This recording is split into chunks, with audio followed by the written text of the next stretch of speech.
Hey guys, how you doing today? As you can see here in this picture, I am going to show you my Crypt Ghouls that I had just finished. Just 10 of them. So, what we have here, the 10 Crypt Ghouls with the Ghoul Geist right in the middle, which is the upgrade. If you go back to my other videos, you can see that I was kind of on and off painting them. My new army list consists of lots of ghouls, so as you can see, I gotta construct some ghouls.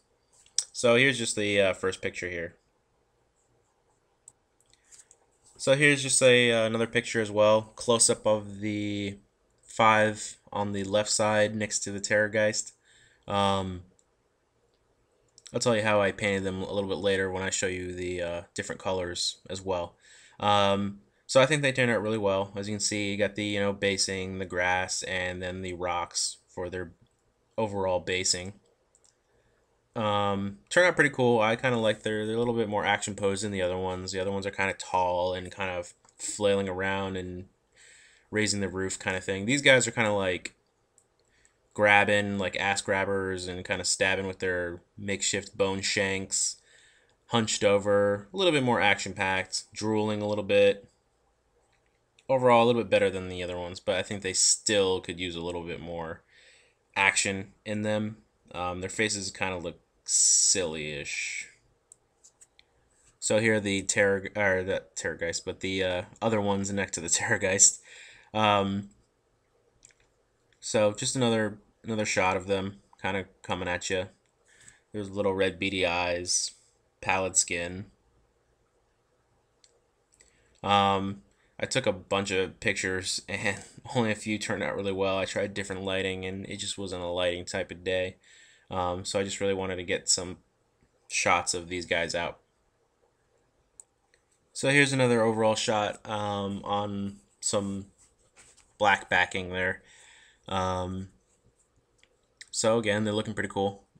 Just 10 of them right now. That's really all I had time for at the moment.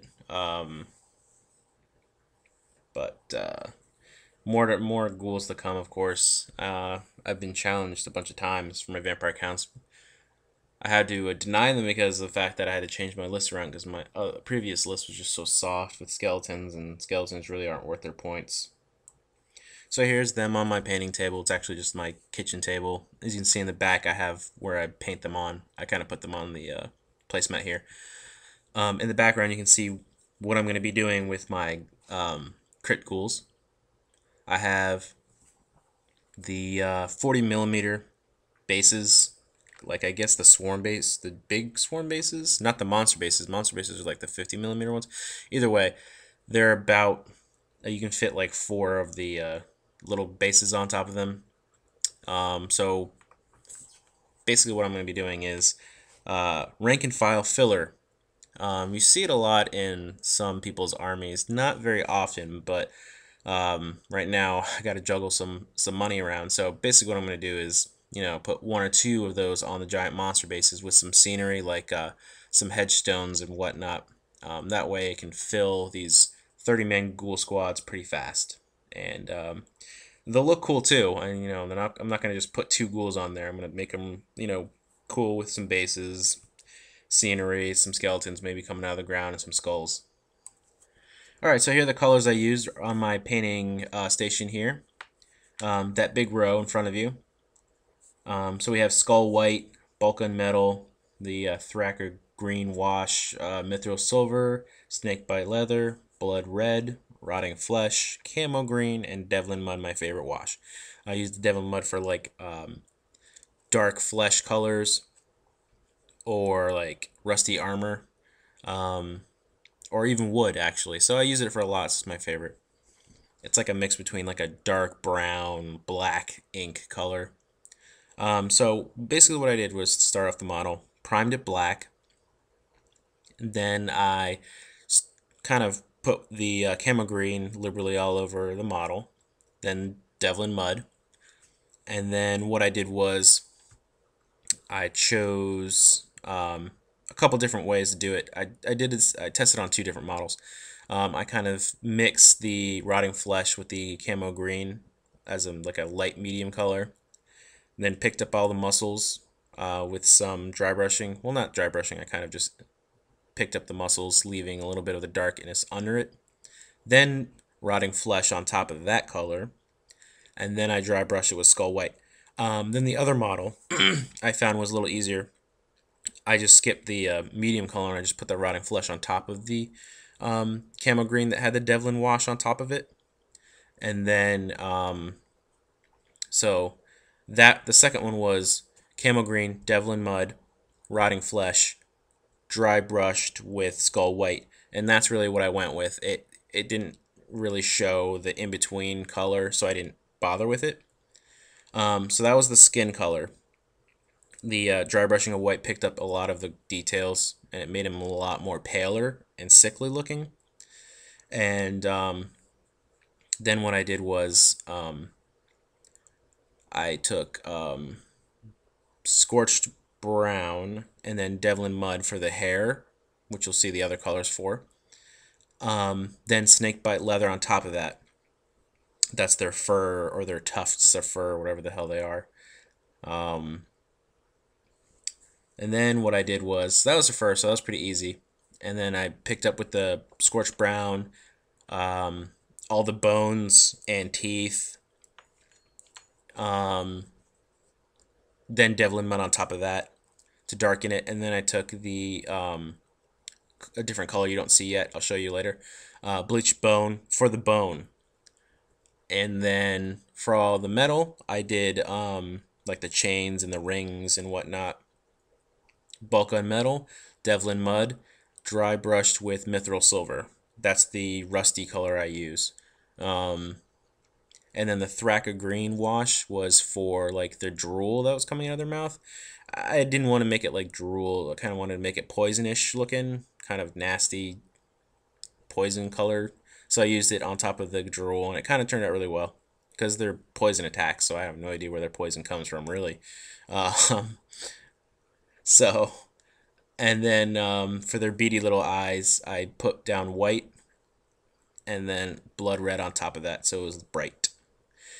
So those are the colors for the main models. Pretty simple. All right, and so you can kind of see right here are the other colors that were not in that shot, but I used anyway.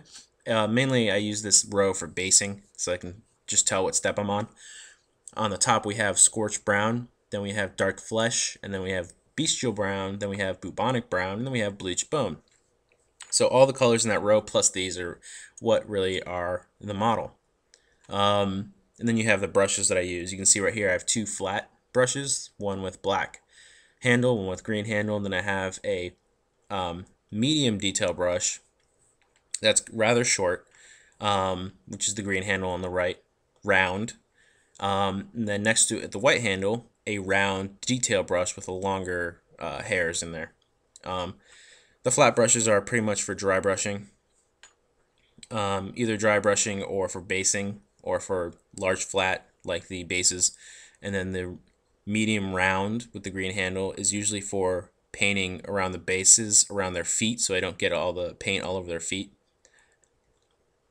And for larger muscles too. And then the detailing brush is obviously for detail, like small eyes, for the bones, for like dry brushing the chains, anything that needs to be detailed. Pretty much the last step is the white brush. So the dry brushing, you know, usually kind of figure out which one you want to use.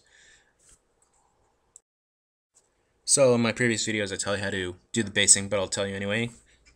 So what I do is first the scorched brown, then I dry brush the dark flesh, dry brush bestial brown, and then dry brush bubonic brown, and then lightly dry brush the bleached bone.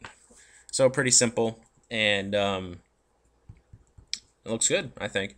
It's more of like a darker, muddy kind of basing color, as you can see in the pictures earlier. And last but not least, the tools that I use as well. So you see I have like a bucket of like sand that I got at Michael's. It's a little finer grain that I use for the basing, gravel. Then we have crazy glue with a brush. It's like crazy brush. They have it at Games Workshop now, but they used to not. Either way, this is cheaper regardless. And I have scorched grass, which is like the reddish brownish colors mixed in the green. I use that for all my evil armies, I guess. And then I have in that little plastic box I have, which my girlfriend was so kind to do for me while I was painting. She made a bunch of them, so she could use as well. The little tiny rocks that come in the slate kit, I guess, that Games Workshop sells, that has all the little extra little doodads. Picked out some small rocks. She painted those up, so they're already pre-painted, so I can put them on bases and whatnot. And that's pretty much the last step. So that's pretty much all that makes up these ghouls. So I hope you enjoyed. Go ahead and look over my ghoul pictures again, questions, comments, etc. I'll be trying to get more ghouls painted up as well for my army list.